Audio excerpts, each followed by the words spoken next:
Hello, everyone. Welcome to this week's Life Conversations with a Twist. I have Katie on today. I'm really excited to have this conversation with her. We were talking earlier before we started recording of how we met, and our great friend Alicia, who's my co-founder of Empower Your Path Retreat. She was like, "You need to meet Katie. She has this amazing story. She's doing such great things." You and I talked. I think we talked for like an hour, and then nothing happened. And then we reconnected. You recently spoke at our last January retreat about health and eating healthier. And so I can't wait to dive more into your story. Yeah, well, thank you. Thanks for having me on. I'm excited to be here. Yeah, you have quite the journey. And I can't, yeah, I have all the questions. So take us back to little Katie. Like, where did you grow up and kind of how did you get here to Sonoma County? Yeah. So I grew up in Colorado.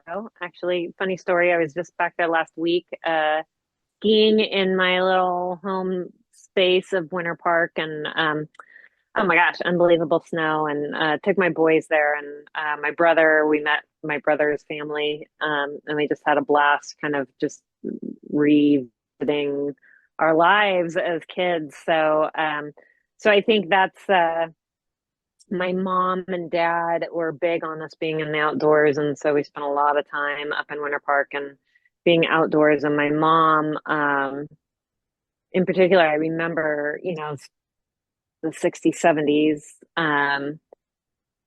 There was like this little local nutrition store, like natural food store. Back then it was so different than it is today. And going with my mom and, getting food, the oats out of the bin so we can make granola, and, my mom and her sourdough starter, and, all the little things. And so that was kind of my start to love of food.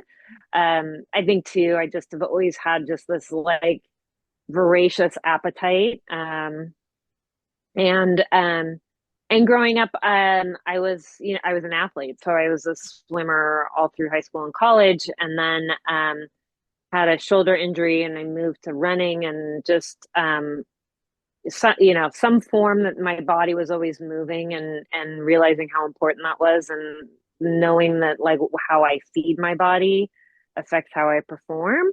And mentally too, right? I mean, I think, my career was something totally different for a long time. Um, but uh but yeah, I think, my mom was particularly careful with my brother and I about like understanding nutrition and what it does for your body, even, in the 70s when, we're drinking juice out of a can and sticky, gross cereals. So So gross. And I mean, there still is, but and yeah, I can't wait to talk about that because yeah, I think there's this huge movement of like how do we eat healthier and cleaner and organic and but right. yeah, we'll get to it. But so, so you've always had a love for food. That's always been something, in your life and also like making healthier food choices. Yeah. Yeah, I think so. Like I've had, about like everybody, right? Like we all have the roller coaster. I think especially, well, I don't know. I'm not a man, but like for women, right? We all have this roller coaster that we ride of like emotionally, kind of I think also with the season of change of our body, right? That we go through kind of this roller coaster of ups and downs and eating well and not eating well, and then on top of that, right, we all have two jobs. So we've got our day job, and then we have our job when we get home. And so, I have two boys. They're now grown, mostly out of the house. Uh, but, when they were little and growing up, like there wasn't time. There wasn't, I'd do my job and then I come home and I'd do my second job. And it was, running the kids around and making sure we had groceries and we had this and we had that. And, so there's always like, I think, challenges to how we maintain a balance and kind of a healthy lifestyle. And and social media doesn't help that because they see like these pictures and these images going, oh, that's how I'm supposed to be. And why am I not? And yeah, we got to live the best that we can each day. Yeah. And I know food is like a huge thing for most people right now. I was actually listening to a Hmm. podcast this morning about food and how it was more about simple foods of like, eating more raw foods that don't have all these processed, ingredients and all these like hidden things and to really like read the labels on things. And I started looking at things. I'm like, "Ugh, I don't want to know." Yeah. Yeah. Yeah. Because we think we're doing well for our body. And then you find out that, like, really not quite. Yeah. So, and yeah, but then it goes back to that whole time thing, right? Like, I don't have time to make almond milk or, or my own yogurt or so I was like, okay, it's like gotta kind of weigh it a little bit too and find that balance of like what works best. So So yeah. you did you go to college here? Like what made you come to Sonoma County from Colorado? So I went to the University of Oregon, actually. So my husband and I, ducks, through and through. And when I graduated from, my parents actually moved to California when I was in high school. So I did some of my high school years in Marin.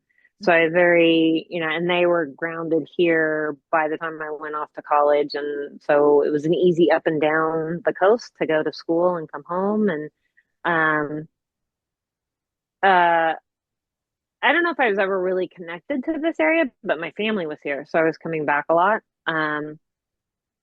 But when I graduated from college, when I got my undergraduate degree, I couldn't decide what I wanted to do. If I wanted to go into education, I had such a great major, so I was a history and Latin American studies, and I think my parents were like, "Oh my gosh, what are you going to do with that?" Right?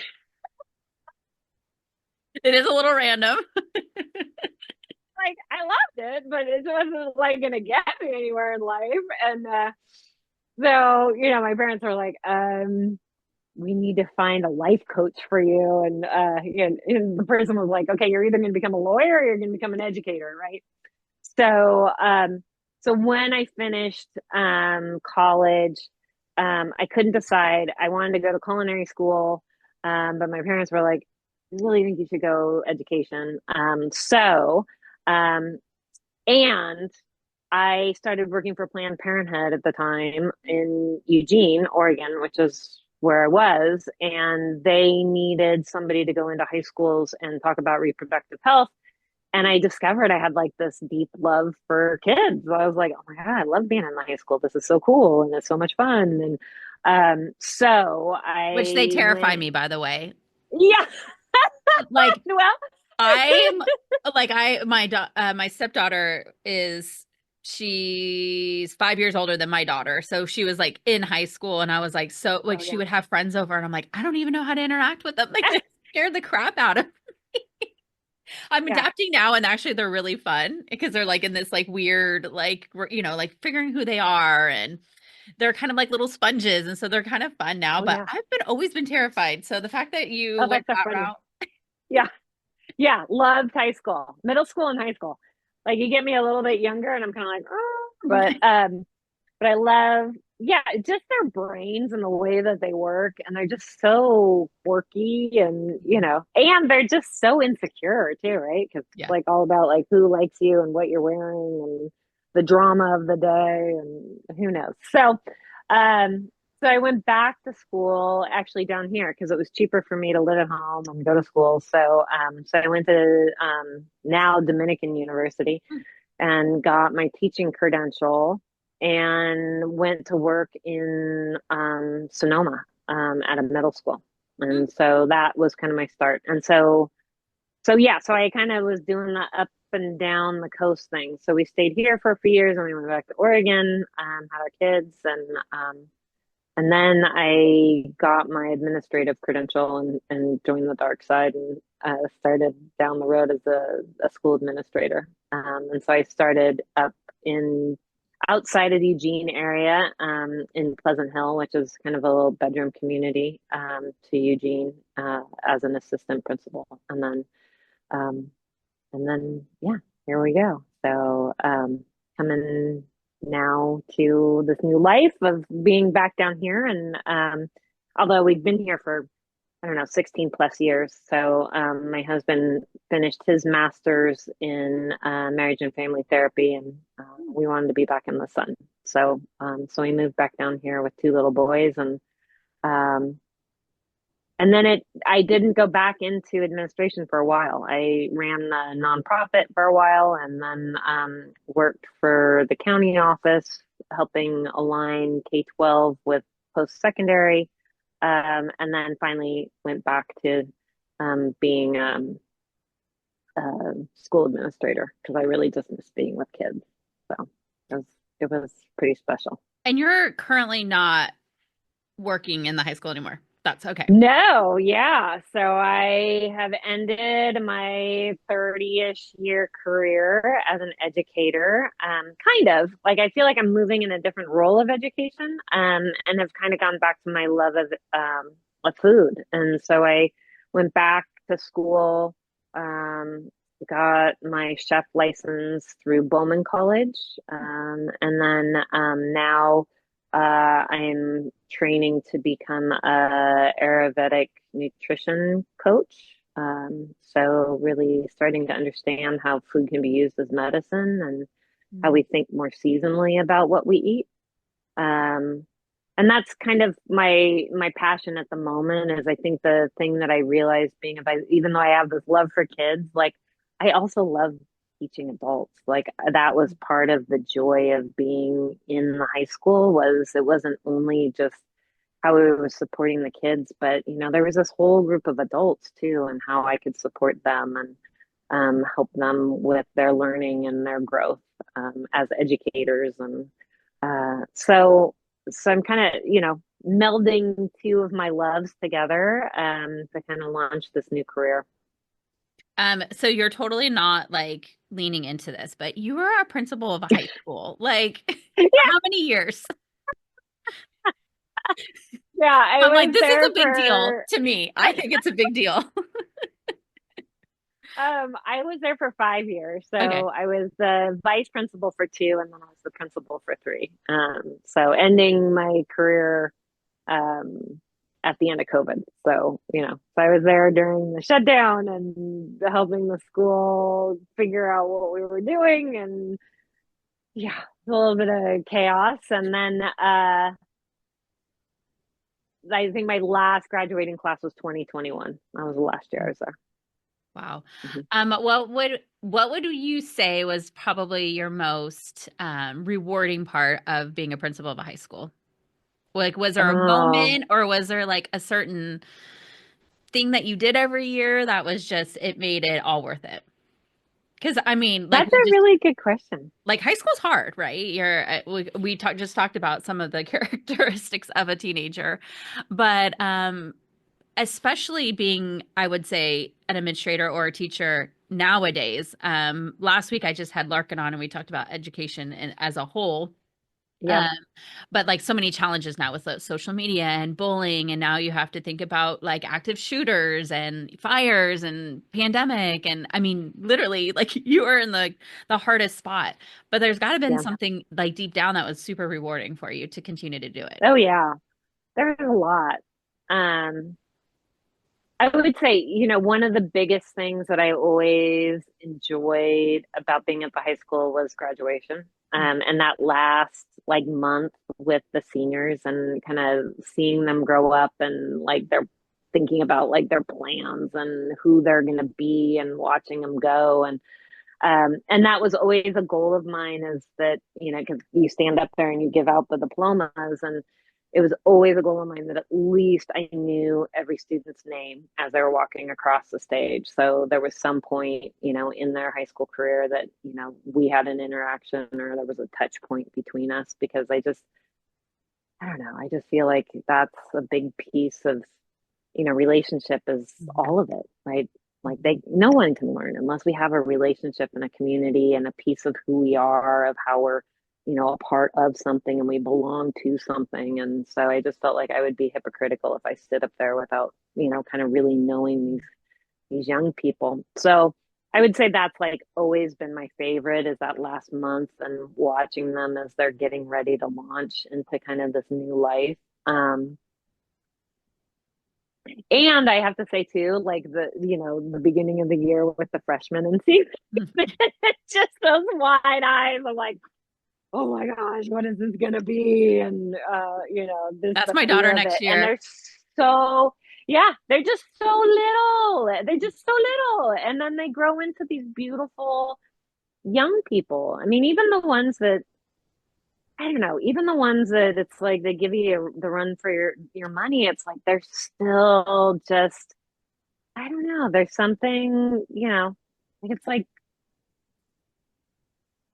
they're all just beautiful inside. And it's like we just have to like cultivate that beauty and like go, okay, we're all human and we make mistakes. And yes, we do dumb things, but I don't know. I personally just believe that there is no kid that's inside just evil. Like I think it's, society that teaches us that. So um yeah, So most of that my will get me down a whole listeners, I would nother say, I know, I'm like, we could literally go down a rabbit hole, but I do want to ask you this I because I would say a lot of my listeners probably have children and like I just said, my daughter's about to go into high school and then I have my son know. going into Yeah. middle school. What would be as somebody on your end of what you did and saw in the school systems as a parent, like what advice do you have for us if we have children in high school or going into high school of like how we can probably be better parents or better leaders or, like what advice do you have for us? Oh gosh. I think to just support your kids, I mean, really what we've all discovered as educators is relationship is everything for these kids, Mhm. right? So, I mean, it's like 90% of it is their relationship and a sense of belonging. And the more we can help cultivate that, I think is important. Like my oldest son, I had this tight group of kids that were together since they were little, and the families like we were that insular piece, and they just moved through together, and there wasn't a whole lot of up and down and hiccups. It just kind of was like they knew who they were, and they felt like this sense of belonging because they had their group. My Mhm. younger son, however, um, he's kind of more of a floater, and so he hasn't had the like since the time I can remember he was like I hate school, I don't want to be in school, I don't. And I think it's not so much because he's super smart. Like the kid can, I mean, he can look at something once and then go and take a test and just ace it. And so really for him it's like if it's like peel back the onion and really understand it, it's about that sense of belonging. Like he doesn't have that tight core of friends and community around him. And I think it's only been in the last 2 years, like he decided his junior year to get involved in leadership and got really close to the leadership teachers and that crew of kids that I think he finally found his footing.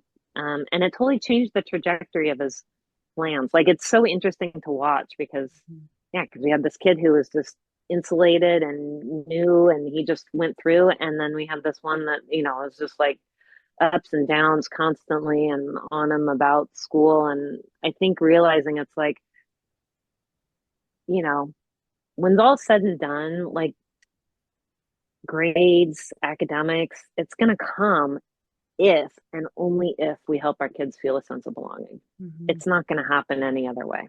It really isn't. So good. You'll have to go back and listen to my podcast last week or yeah, last week it was really good, but we talked about how we need to blow up the whole system and Oh, yeah. I'm Yeah. sure you Yeah. probably feel the same way. Oh, yeah. Oh, yeah. I totally do. Yeah. Because I mean, we live in this false reality that I don't know, like middle school and high school is going to be everything of what it's going to lead to later in life. And it's like, if we all look back, like who I was in high school, I don't want to be definitely that. not who I am today.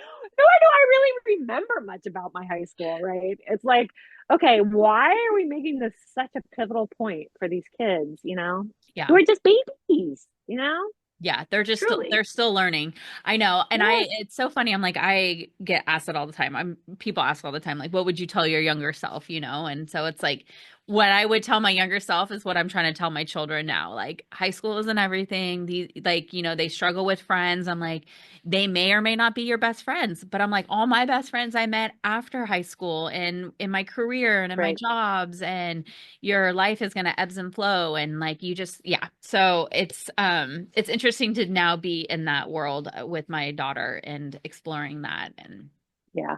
yeah. Yeah. Yeah. And, the drama of the day will change. It always does. Yeah. I mean, I think that's the thing is like we would have kids that like one day it's like this huge thing, right? And then we turn around 24 hours later and we're ready to deal with it as the adults. Like we've had 24 hours to figure it out and go, okay, this is how we're going to deal with it. And the kids are like, oh, we're over it. Done and gone. And, we've set up like restorative circles and, all this other stuff. And they're like, we're done. So, so I mean, they're super resilient. And I think, I just don't think we trust them enough. I Mm, think that's part of it.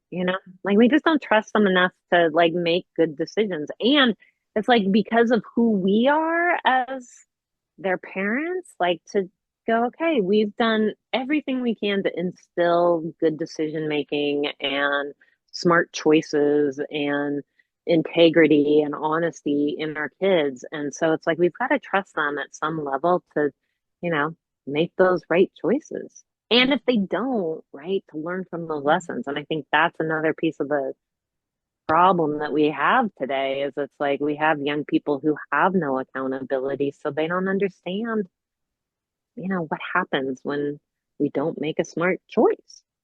which is so interesting because I mean, you and I are in this world of like, fear, right? Like, oh, start a business or go start some new thing. Yeah, And they're like, well, you're going to fail or, and that's how you learn. And I'm like, well, why right. don't we like push that more with our children? Because like, I'm very much that way. Like my husband's very like, especially with our 3-year-old, he's like, oh, he's going to fall or I'm like, well, let him, like, that's how he's going to figure it out. Or like my son wants to dress, like he's going to the beach and it's 0 degrees outside. I'm like, well, let him freeze. Like Yep.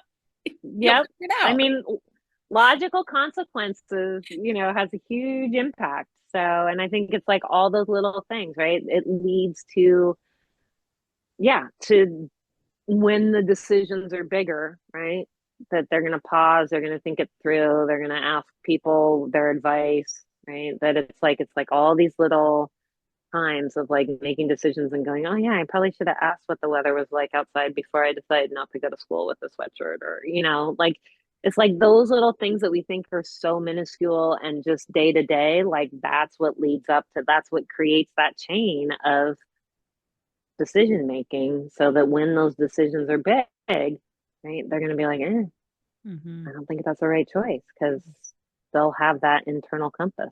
Hmm. Well, I do have to say thank you for your work Oh, because yeah. I mean, you sound like an amazing principal, and Oh, thank I'm you. sure like every child that were a part of are probably just even more excited to have you in their life. So, and I just want to say thank you because I don't think that anybody who watches our kids and educates our kids gets appreciated enough. And so, thank you Oh, on thank behalf of all you. the moms listening. Okay, Thank you.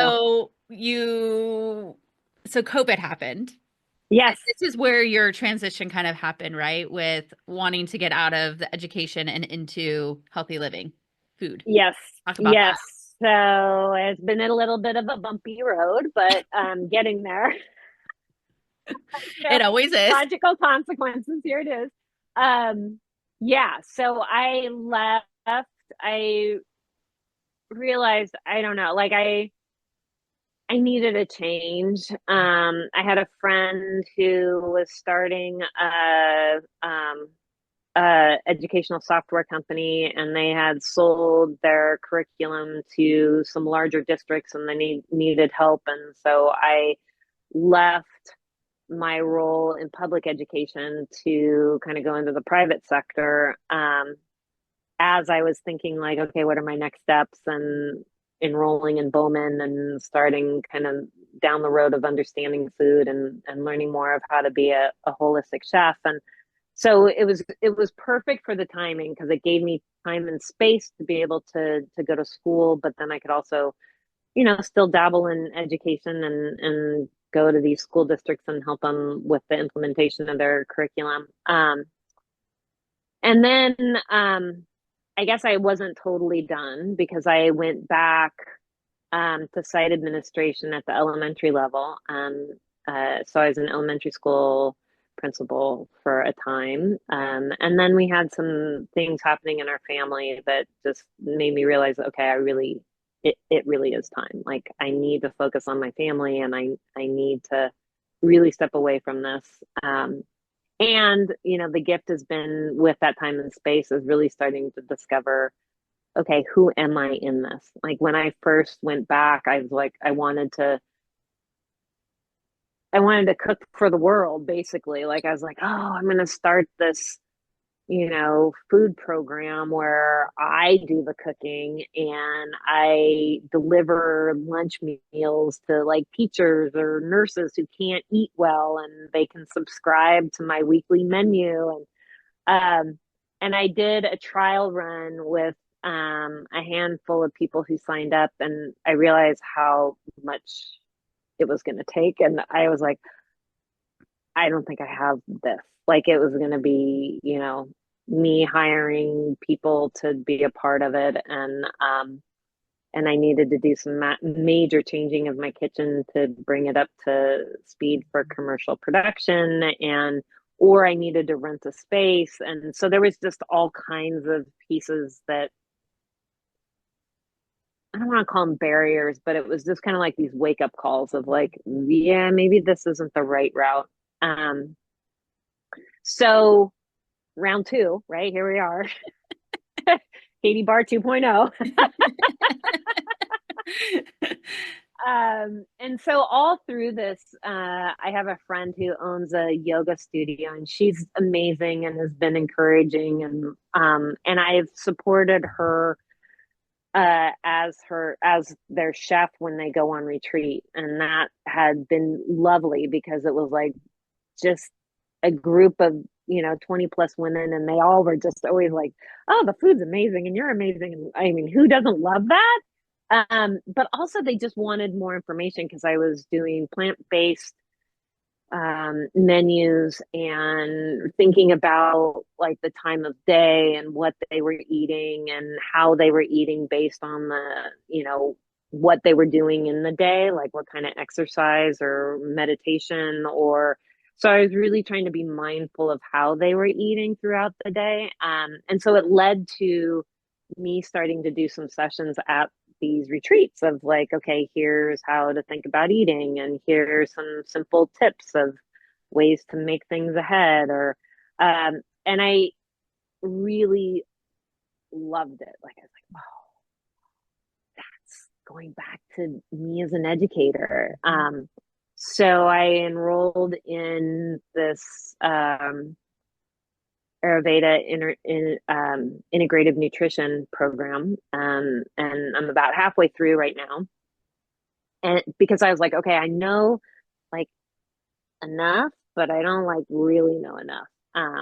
And so that's kind of where I'm at now is this next step of launching kind of this new part of my business. So my business is called More Than Meals, originally starting as I'm giving you more than a meal because I'm helping you eat healthy, to now being more than meals of really thinking about like, how do I balance my life? How do I use food as medicine? How do I um, use it as a piece to just create longevity in our lives and heal those things that maybe we don't even know we need to heal, mentally, spiritually, but also physically.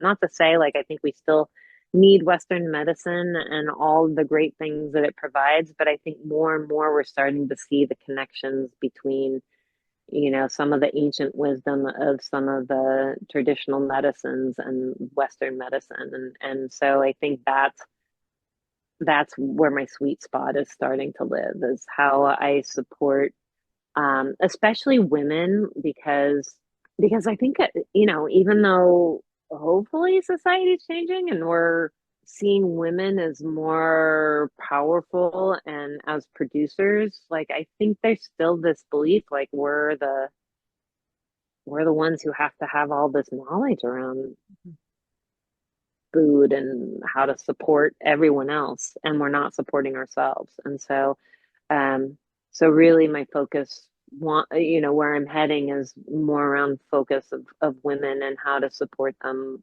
with healthy eating um and how to help them think about that. I love that. So You were amazing at our retreat, and we no. are incorporating you into our next retreat. So anyone who's on the Yay! fence of Yeah. wanting to learn more about what Katie does, she will be at our next retreat.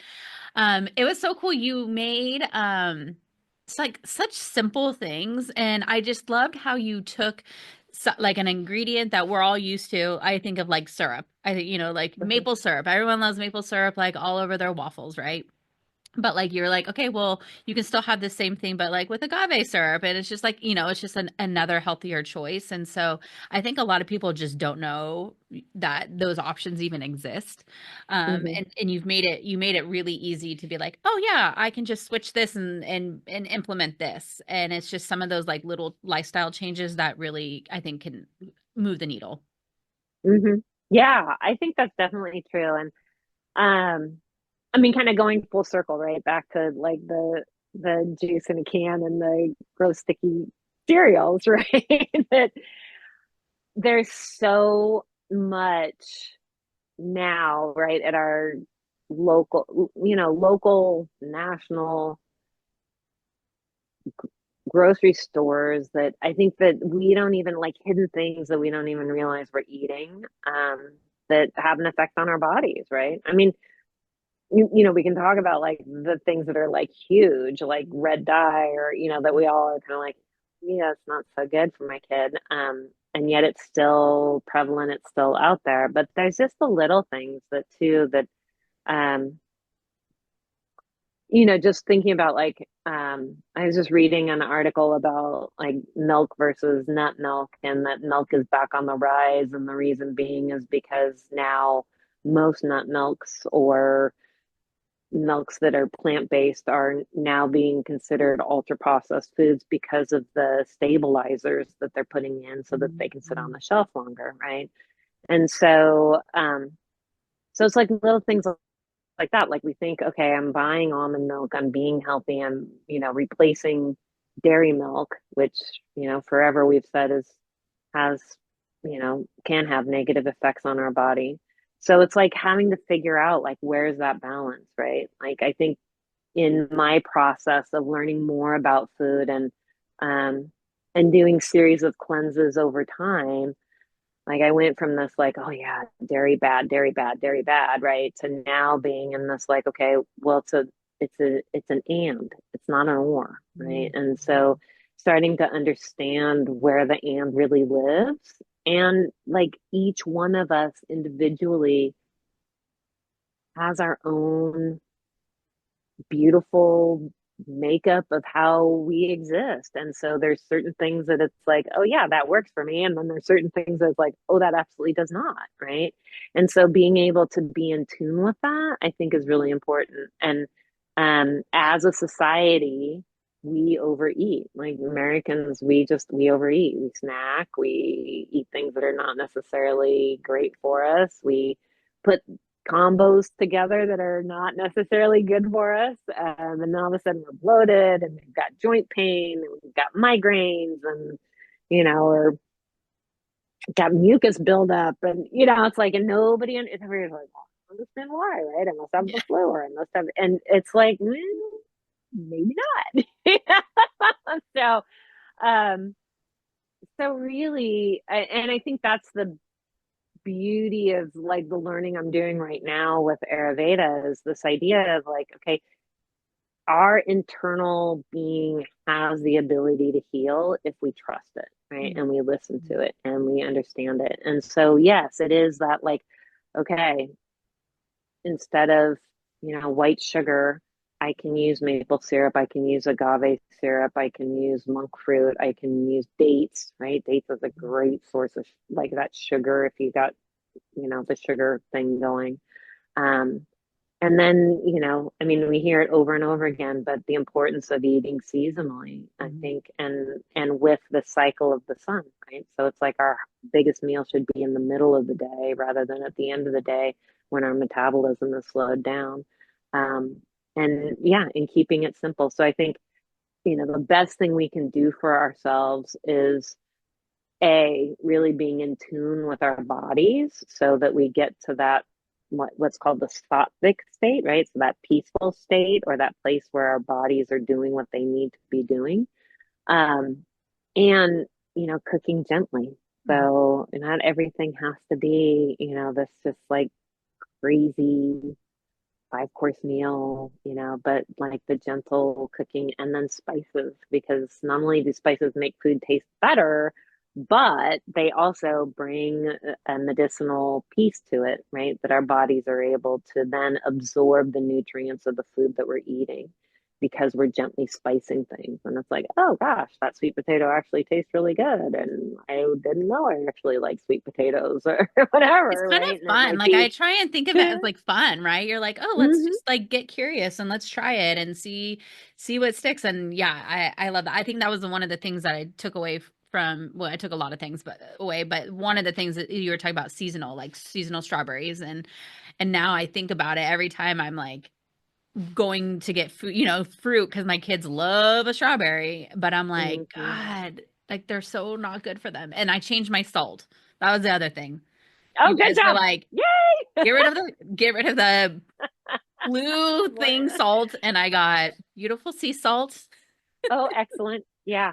Yeah. So And salt, I mean, that's the other thing. Like, we keep hearing like salt's bad, salt's bad. And it's like, it's so like the messages we hear are so or messages, right? It's not an and message. And we've got to start thinking of like the and. It's like, salt, it increases like our digestive fires, right? Because when you think about it, like when something salty hits your lips, it creates the water, which then creates that digestive saliva that starts happening, right? And so that whole message just starts going down your body as you are eating. And so not having salt, right, is not good. But I think it's like then it's like, okay, I got to find the good salt and the salt that's helping my digestive system work the way that it's supposed to. Yeah, the I thing that think I it's love just too this is like interesting. you made like a yogurt, Oh yeah, yeah. I made a. What did we do? We did a island paradise lassi. So it was which I was like, what is this hippity dippity stuff? But it was yeah. so good. And you were like, you get this can at like Trader Joe's, which is like the places that we all shop at, right? And Right, you made right. it so easy and it was so delicious and so fun and different. Oh, And yeah, it was fun. it Yeah, was I good. enjoyed being there. Like any chance I get to talk about food, it's just like it just fires me up. So um, You as found you your can see, passion. it's like I found my passion. Yeah, my second passion. Your So. second. Okay, so I mean, we could literally talk hours and hours and hours about Yeah. nutrition, but I want to ask you, and I think you told us at the retreat, but like, what are like five must foods that would really like change maybe your overall, like your energy or things that you should incorporate on a daily basis into your diet? Mm, gosh, that's a really good question. Well, I think the key is well, I think protein, right? Obviously, like we all talk a lot about protein. Um, but the thing that I think is important to know about protein, like we always go, oh, well, I got to go to meat to get protein. And that's not necessarily the case. Like there's more and more information out there about legumes and just like the power that they pack, because not only are you getting the same amount of protein, but you're also getting fiber. And fiber right now is a number one issue, Mm. especially among women who are nearing or in kind of that menopausal phase, right? That, yeah, fiber is a key, right, to helping us maintain longer life. And so legumes, I think, is a really vital thing that we don't pay enough attention to, or we don't even eat Mm. on a regular basis. So there was some like crazy statistic I just read about like more than 90% of women between the ages of like 30 and 60 do not eat enough fiber in their Oh. diets. Yeah. So Yeah. It's besides like an legumes, what insane are some amount. other like easy, yummy fiber foods Yeah. that you could Because incorporate? everybody's Because like, I don't oh, like fiber either, but yeah, it's like, okay, you're gonna drink that Metamucil. Um, so dates have fiber in them. So like if you're making a smoothie and you're thinking about like how do I sweeten this up, right? So you can put dates also in any kind of baked good, you can do. Like I just uh this like in the winter I try not to do smoothies so much because it's not good in the morning. It's really not good for your digestion because it slows it down because it's cold, right? You're already cold and then you're putting something cold in your body, so we're like freezing it. So to think about like eating warmer foods in the morning. And so lately I've been making this like I've been trying different kinds of like puddings and um like kind of porridgey kind of thing. So I've been using millets and rice, right? So those also have fiber in them. And making like these puddings that then I'll put like raisins and dates in it and like granola. So give it a little pop. Um, but it's there's a lot of ways to find like leafy greens have fiber in them, so there's a lot of like if you love salads, like or just like kale, if you just lightly crisp it, you're getting that fiber that way too. Sweet potatoes, the skin of the sweet potatoes, not the actual inside, has fiber in it. So those are all great things, I think. Yeah, and then the second one I would say is follow the sun with your eating, right? So, and that's part of like when we're experiencing indigestion, when we're experiencing joint pain, when we're, um, bloated late at night and we can't sleep, a lot of the time it's because our digestion's not working the way it needs to be because we just packed on this huge meal and our metabolism's running slower because we're getting ready to finish our day. So really thinking about like how can I be mindful about maybe a bigger meal in the middle of the day, and it doesn't have to be a salad, right? That's the other thing is like we always go to that instant like, okay, I'm eating a salad for lunch and that's so good for me because I'm getting these greens. Yes, but also eating vegetables that are gently cooked is great for us in the middle of the day, because it has a lasting impact, right? So we feel satiated, so we're not going to snack later is part of it.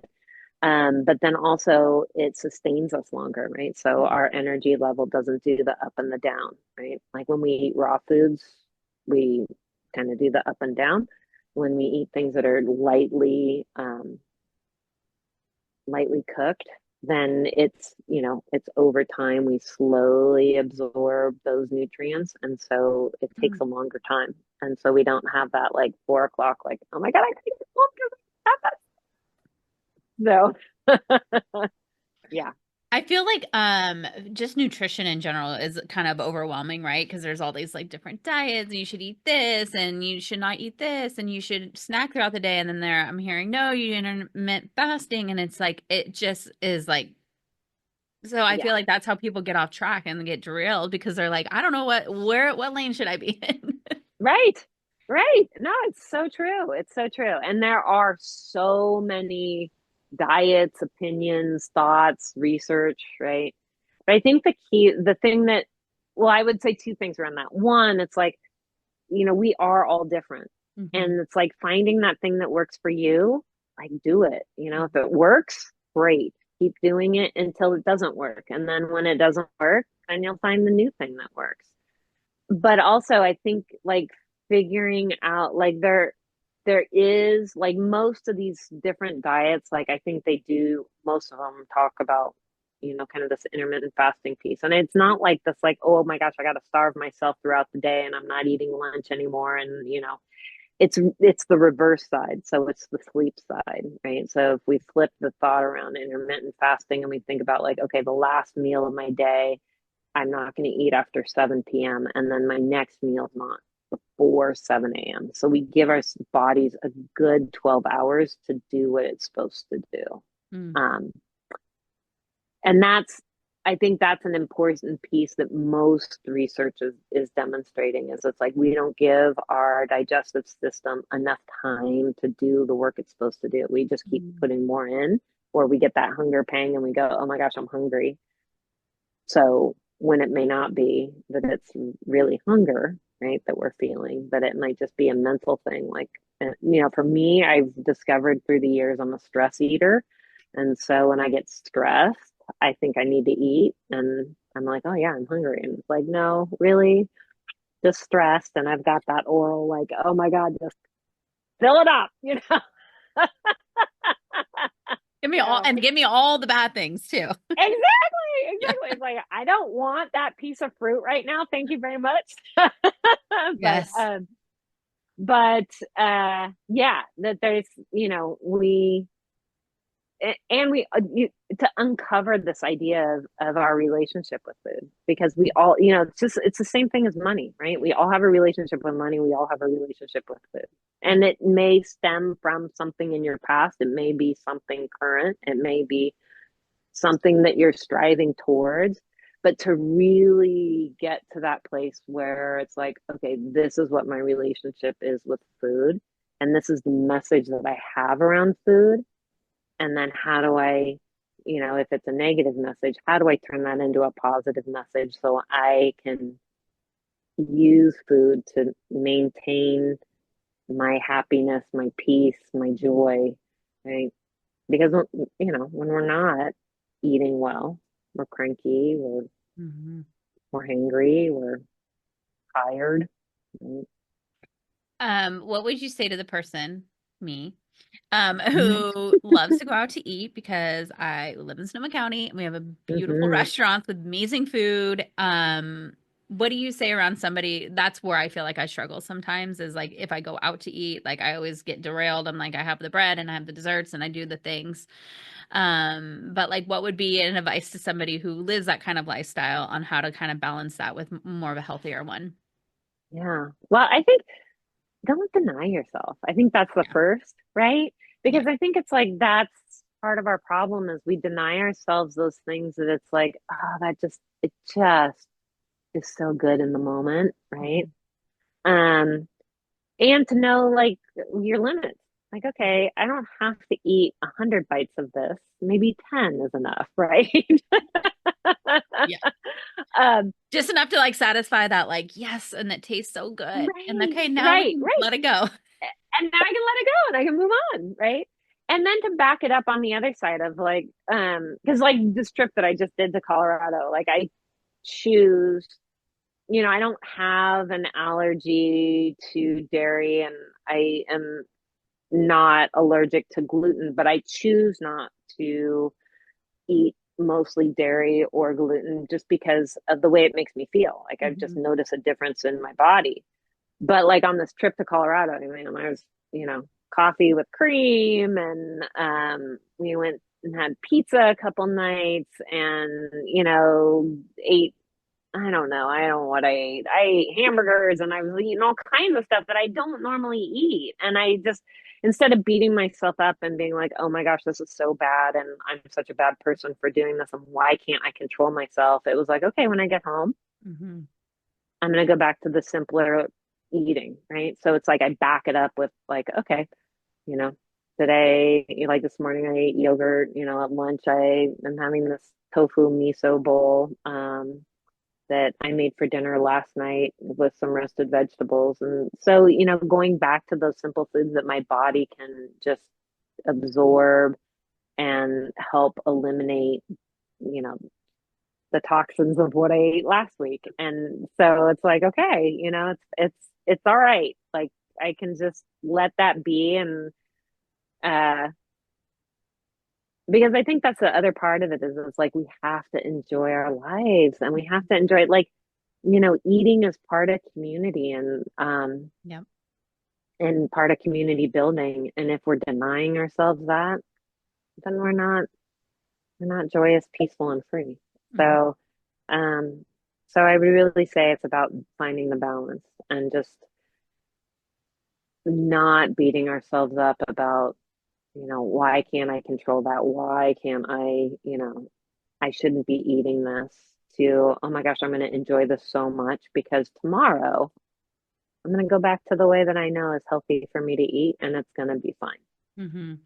I'm not a nutritionist by any means, but one of the biggest advice that I have to people, because they always go, "Oh, like it's so hard for me to eat healthier," or like my kids eat a bunch of junk food. I'm like, you control what food is in your house. You are the one That's going to the right. grocery store to buying those things. So if you That's right. don't want them in your life or you don't want your children to have them, then don't buy them. That's right. Don't bring them in your That's house. right.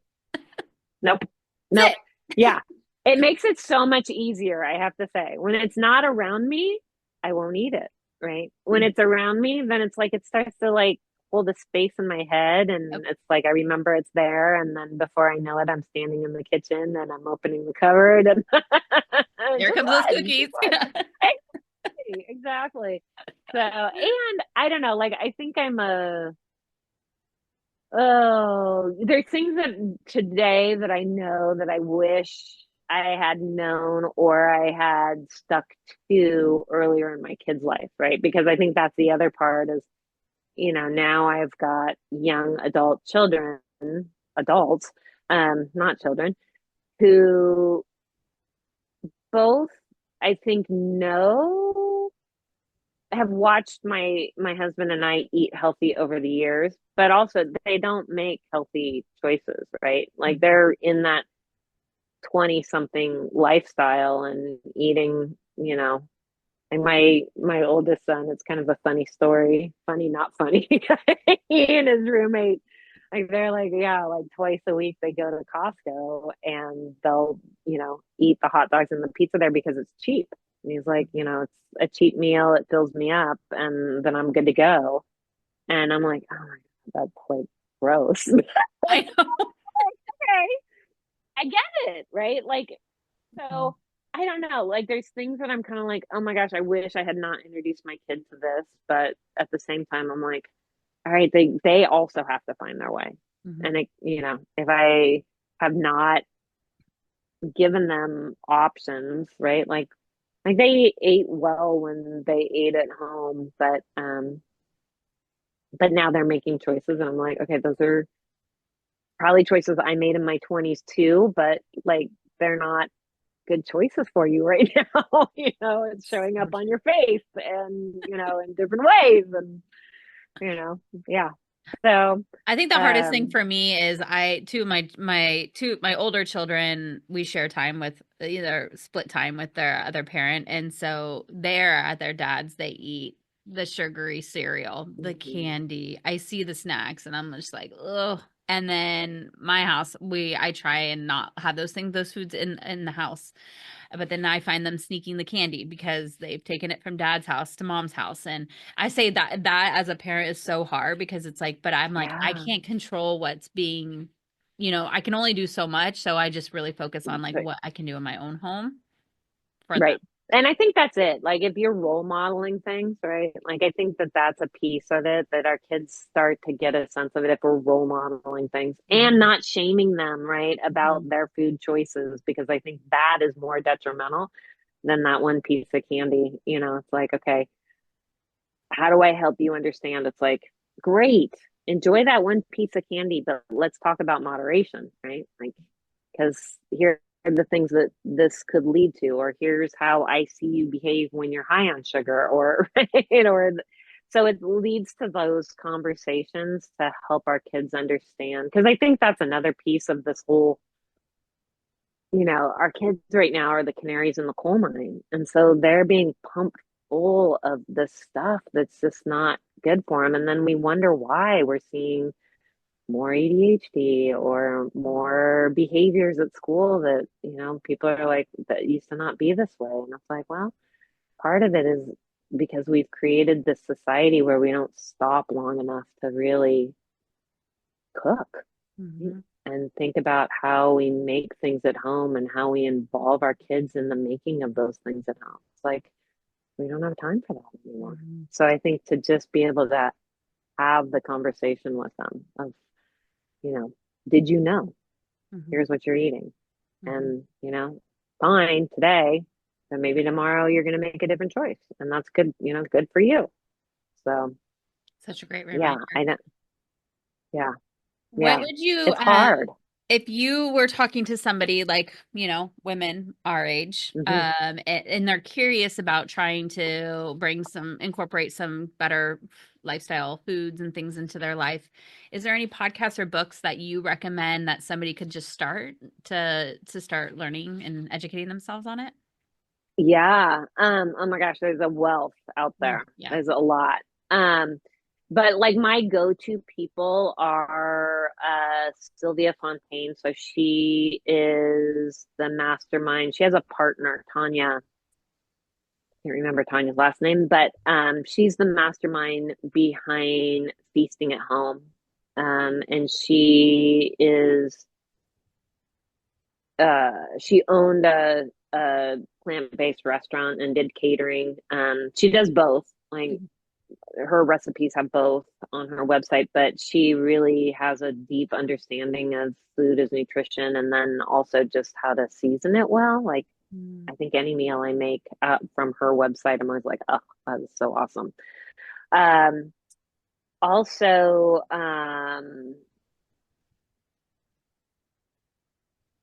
another person that I've kind of followed is Tess Masters.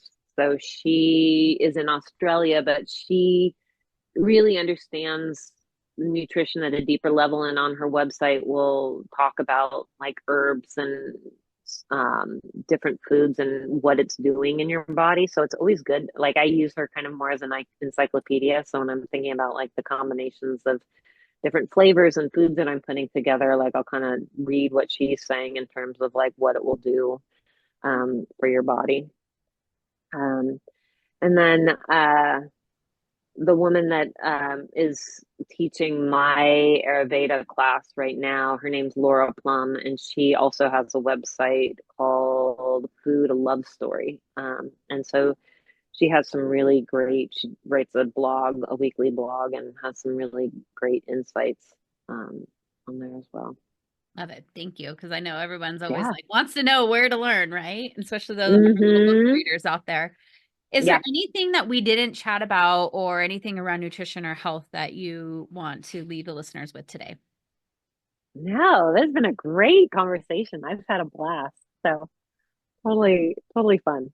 Yeah, I think this is the new topic. I think people are wanting to learn more about it. And gosh, you think about back in the day when like everything had gluten in it, and now there's like all these yummy like gluten-free products, and we do almond pizzas now. My husband loves it, and so it's kind of been fun to like learn Yeah. and experiment and be curious, but also enjoy the pleasures of Sonoma County, and that's where I like balance. Mm-hmm. Mm-hmm. Yeah. Yeah. It's all about balance. I think that's it. And yeah, not shaming ourselves because we are all doing the best we can each day. And so I think it's just really trying to find that balance that we can, find the joy and the love in life. I love that. Well, thank you so much for being here. It took us a Thank few years to you. get you here, but you came, and I'm really excited to Yay. have you part of our next retreat experience. I think that's just another layer of bringing women together and learning and educating and inspiring each other. So we are happy you're part of the journey with us. Love it. Love it. Love being a part of it. Awesome.